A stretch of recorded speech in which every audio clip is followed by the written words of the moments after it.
میں اگر سنانا شروع کروں تو میرے پاس بے حساب قصے ہیں، لیکن ہم تیار ہی نہیں ہیں اس بات کو سمجھنے کے لیے کہ یہ کون سا کھیل کھیلا جا رہا ہے۔ نہ گورنمنٹ اس پہ کوئی ایکشن لے رہی ہے، نہ پولیس ملی ہوئی ہوتی ان لوگوں سے۔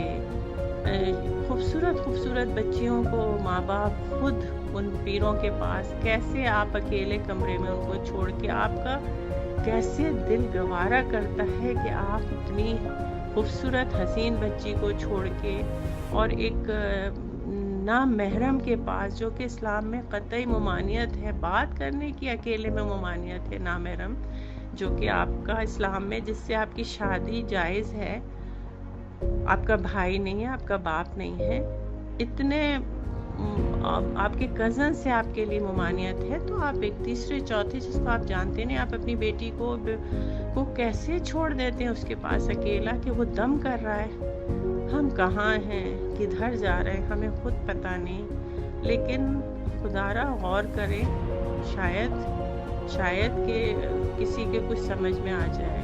اللہ میاں ہمیں ان جال سازوں سے بچائے، اور اللہ تعالیٰ اپنے کلام میں اور اپنے جو اس نے جو ہمارے لیے فکس کیے ہوئے حقوق العباد ہے اور ساری چیزیں، ہم اس کے اوپر توجہ دیں، نہ کہ ہم اللہ سے مانگنے کے بجائے ان پیروں سے مانگتے ہیں۔ اللہ تعالیٰ ہمیں نیکیوں کی طرف لے کے